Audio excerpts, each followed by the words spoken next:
Question number లేదు. First second question take up చేయండి sir.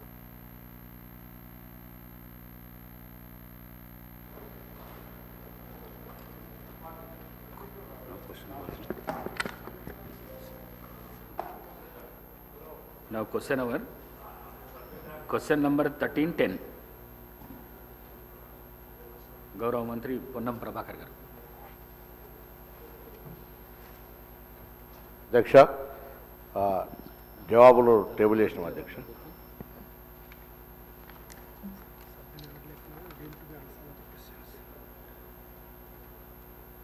Shri Katepalli Venkataramana Reddy గారు. సభకు నమస్కారం. ఈ తెలంగాణ రాష్ట్రంలో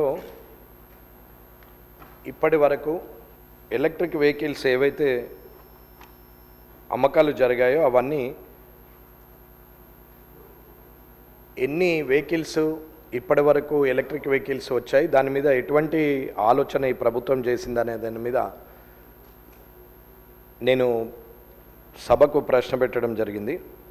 ఈ తెలంగాణ రాష్ట్రంలో మొత్తము 1,80,00,000 వరకు కార్ల సంఖ్య, అలాగే 23 లక్షల దాటింది.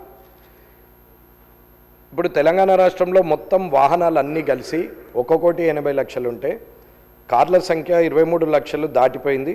ప్రతి సంవత్సరం 9 లక్షలకు పైగా కొత్త కార్లు రోడ్డుపైకి వస్తున్నాయి. ఇది 2014తో పోలిస్తే ఇది 150% పెరిగింది కార్ల కొనుగోలు అనేది. సరే, ఆర్థిక సామర్థ్యము, 10 ఏళ్ల కాలంలో అభివృద్ధి, లేకపోతే వారి స్వయం ఉపాధి వల్లనో వారి కష్టం వల్లనో వారి ఆర్థిక సామర్థ్యం పెరగడం వల్ల ఈ కొనుగోలు శాతం పెరిగిందనేది నిజం. పొల్యూషన్ విపరీతంగా పెరుగుతుంది. అంతేకాకుండా ఆయిల్ దిగుమతులపై దేశం ఎక్కువ ఖర్చు పెడుతుందని చెప్పి చేయవలసి వస్తుంది. కాబట్టి ఎలక్ట్రిక్ వెహికల్ని ప్రొవైడ్ చేయడంలో ముందుకు రావడం వల్ల ఈ రాష్ట్ర ప్రభుత్వానికి అభినందనలు తెలియజేస్తూ, ఈ పొల్యూషన్కి, ఈ ఆయిల్ దిగుమతులకి అడ్డుకట్ట వేయాలంటే ఆర్థిక భారం రాష్ట్రం మీద కానీ దేశం మీద కానీ పడకుండా ఉండాలంటే దీనికి ప్రత్యామ్నాయం ఎలక్ట్రికల్ వెహికల్సే. ఇవాళ దేశంలో 2070 నాటికి పొల్యూషన్ అనేది ఉండకుండా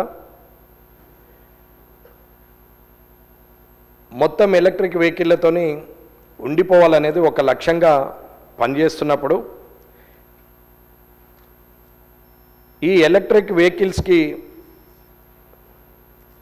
రావడానికి, ప్రజలు కొనడానికి ప్రభుత్వం తీసుకున్నటువంటి పాలసీలు కానీ ప్రభుత్వం తీసుకున్న నిర్ణయాలు ఏమిటన్నది ముఖ్య ప్రశ్న. ఇకపోతే ఆర్టీసీకి సంబంధించి 2039 వరకు 100% ఎలక్ట్రిక్ వెహికల్ బస్సులు నడపాలని టార్గెట్ పెట్టుకున్నట్లుగా అనిపిస్తున్నది.